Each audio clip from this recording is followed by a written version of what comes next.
دغه سیالۍ چې د 14 کلنو کم عمره تنکي لوبغاړي یې برخوال دي د هیواد د 5 زونونو 6 لوبډلې پکې برخه لري چې ترمنځ به یې لوبې د روانې دسمبر میاشتې تر 29 نیټې د خوست پر 2 لوبغالو رحمت ولی مسرور او خوست میساینه کرکټ لوبغالي ترسره شي. د پرفارمنس ته په کتو د لوبغاړي انتخاب شوي چې په اوله پروسه کې موږ دغه سیالۍ خپله د ولایتو ترمنځ وکړې او د ولایتو نه بعد هغه ټاپ پرفارمران چې دي هغه بیا د زون په سطحه انتخاب شوي. بل لور ته تنکي ځوانان چې په دغه سیالیو کې ګډون کړی وایي چې هیله لري یوه ورځ به د افغانستان په استازیتوب په نړیوالو میدانونو کې ولوبیږي.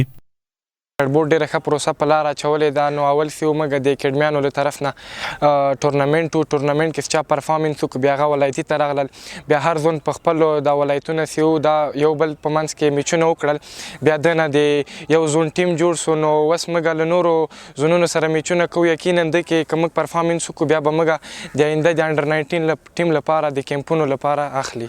یقینا ډېر مننه کوو د کرکټ بورډ نه چې موږ ته د 16 ټورنمنټ جوړ کړو. له اوله خو موږ د اکیډمي په سطحه را روانو بیا یې هغه نه یو زون جوړ سو د هر اکیډمي هر کسان یې راوغوښتل هغه نه یو ټیم جوړ کړو لکه زون بیا هغلته کې موږ پرفارم وکړو بیا رالو د انډر 16 یو ریجن ته د بند امیر ای ټیم ته رالو او انشاءالله دغه کې به هم پرفارم کوو او ډېره مننه کوو د کرکټ بورډ نه.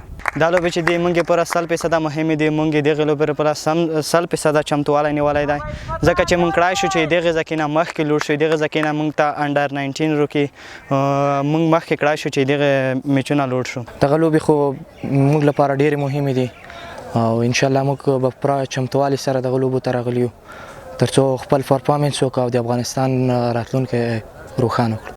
د یادونې وړ ده چې څه موده مخکې هم په خوست کې د میساینک زون په کچه د 14 کلنو تنکیو ځوانانو سیالۍ ترسره شوې وې چې د یادو لوبو اتلولي د خوست کرکټ لوبډلې خپله کړې وه.